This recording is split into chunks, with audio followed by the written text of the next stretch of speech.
Welcome to another episode of Pakistan on a Plate. My name is Nilofer Afridi Qazi. Today's recipe comes from my Foreign Office family. Uncle Shafkat and Auntie Ruby Kaka Khail and their children Amina, Imad and Nina are family friends. Auntie Ruby will share one of her maternal family's recipes with us today. Krut Kitchri, a heritage she carries from her mom's Faris tradition.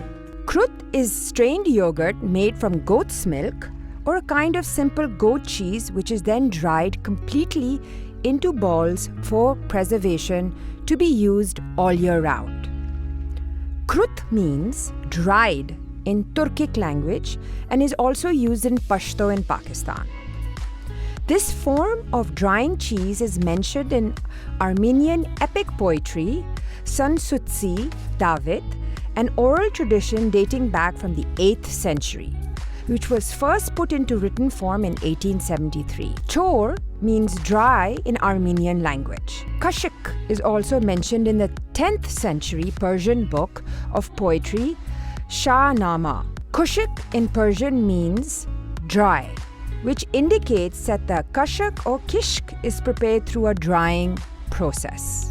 In Pakistan, this tradition remains primarily in Baluchistan and amongst the Persian-speaking Pakistanis in Peshawar, and of course, amongst the Afghan communities who have been living in Pakistan for at least 2 generations. Let's go learn how to make Krut Kitchri. Assalamualaikum, Auntie Ruby. Walaikum salam. Thank you for joining us with Pakistan on our plate. Today, what concoction are you going to teach us? Oh, well, it's almost an ancient recipe which was revived by my mother. Okay. So Afghanistan was a part of Iran and that was called Paris, Yes. which is from that is Faris. Yes, Farsi. Farsi. So she being a Qizilbash got married into the northwest frontier. Kaka Khail Sayyid. So I'm a combination of two. Whether it's a good thing or a bad thing. Very So nice. my mother was also a foodie. This is dry goat.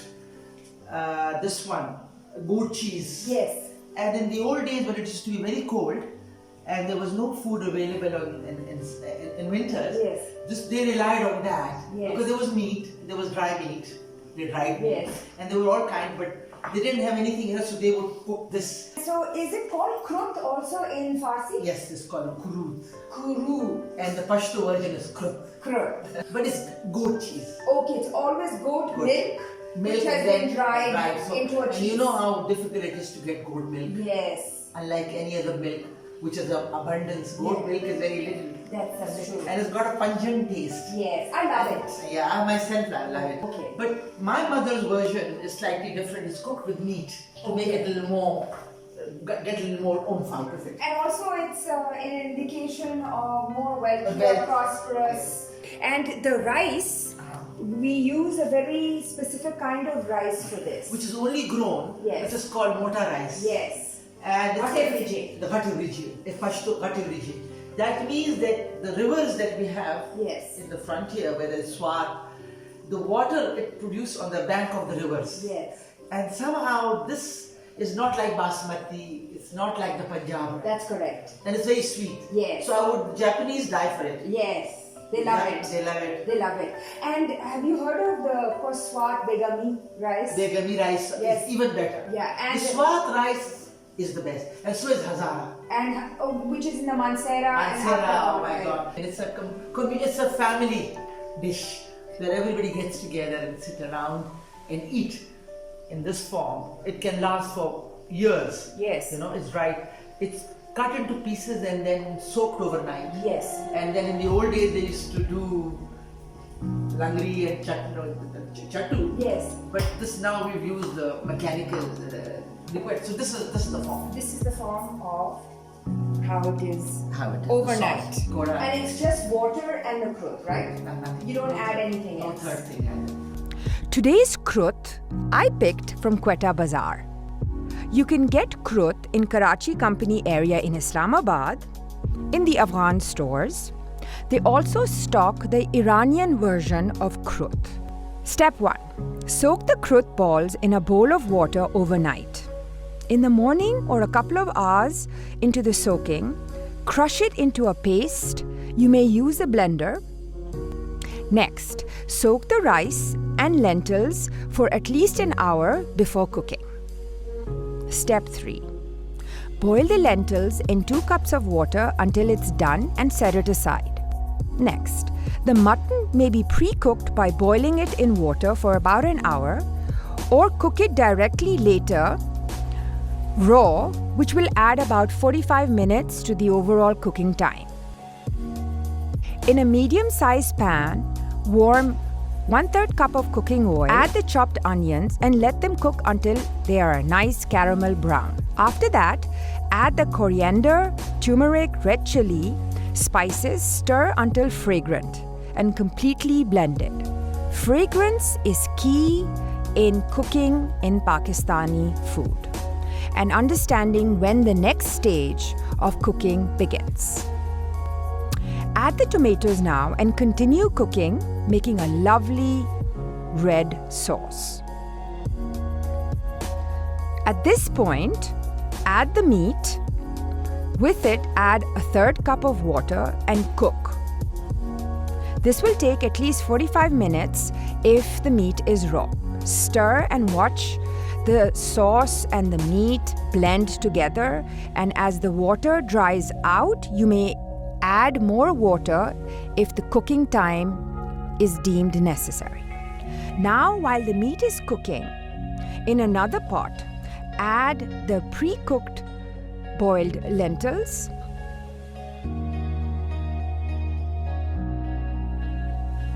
until the water completely evaporates from the rice-lentil mixture. In the meantime, make the tadka for the kitchri. Take a small frying pan and saute 1 cup of chopped onions with red chili whole with a little bit of oil. Returning to the meat once the mutton is fully cooked, this will be indicated by the splitting of the oil and the color and the fragrance of the mutton. Add the liquidized krut to this meat dish. Let it boil once, then cover the pan, lower the heat, and let it cook for another 20 minutes on dum.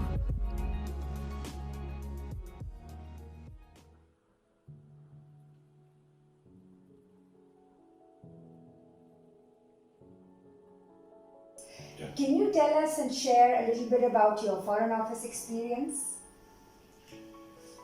Well, I joined in 1969, followed by a year in a small village in Lebanon. You are an Arabist. Well, it's presumptuous for anyone to call himself an Arabist. During this time, I met Ashraf, your father, in 1973 in March.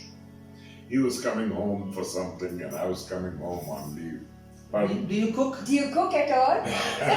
Well, I can probably cook to keep myself going, but not really because Ruby spoiled me, from. So Auntie Ruby, both of you lived in Kenya as well, both for the government of Pakistan and then for the United Nations. Yes. The linking our environment and food security. Or has modernization actually provided more food security to Pakistanis? Or is our overpopulation actually destroying our soil and source of food? It's a very, very interesting question. Until say 1960, with a population much, much less than today, we could not feed ourselves.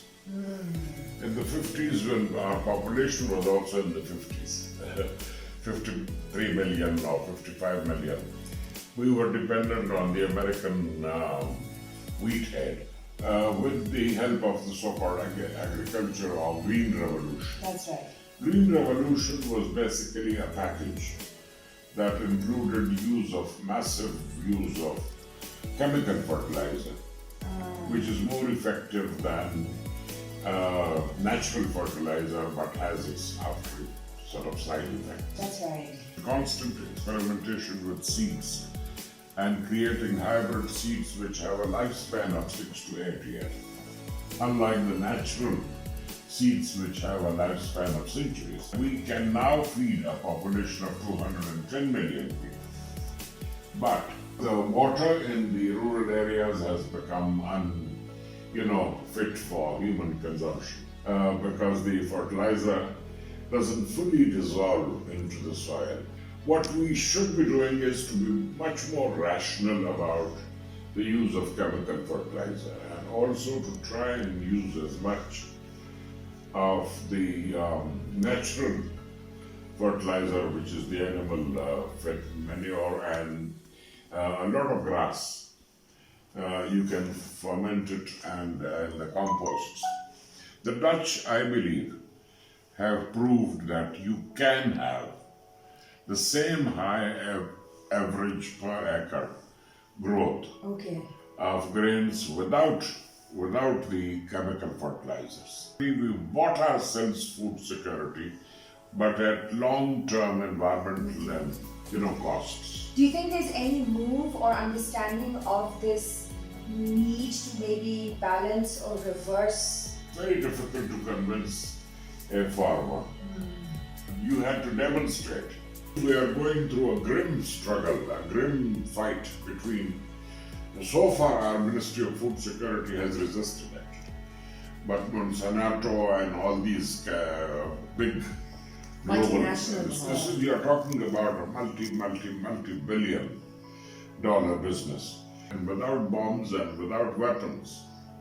But you cannot live without seeds. And if your agriculture and consequently your food security becomes a hostage to seeds provided by an extraterritorial company, a company based in the United States, you have very serious problems of national sovereignty loss. Yes. So do you think we have a future of having a more organic, indigenous and safer way of developing an agricultural sector? I would hesitate from giving a categorical answer because I am not personally aware. I've read about the Dutch experimentation. The litmus test of shift back to organic would be the efficacy of the organic farming to produce the kind of food that our burgeoning population needs. And of course, we must do something about population. Thank you so much, Uncle Shafkat. And we hope that we will be through our food mapping in Pakistan on a plate. Finally, pour the Krut Gosht in a serving dish and decorate with halved boiled eggs and coriander leaves. The tarka for the Kitchri. This will be poured over the done Kitchri for the final touches. In another dish, pour the Kitchri and serve it and eat it together with your guests and family. Bapu Khala, have you had this ever? No. This is the kitchen, but you make a well in it and you put the fruit in it. But they've done it. This, they put fruit in this. Yes. This is a separate way. If you like goat cheese, you like to. Some. This is a Pathan version. I said because Asmitapa uses meat, but I've never had it in meat. This is a very, what should I say, sadozai, fatizai, that. I hope you enjoyed this recipe. Until next time, Khuda Hafiz.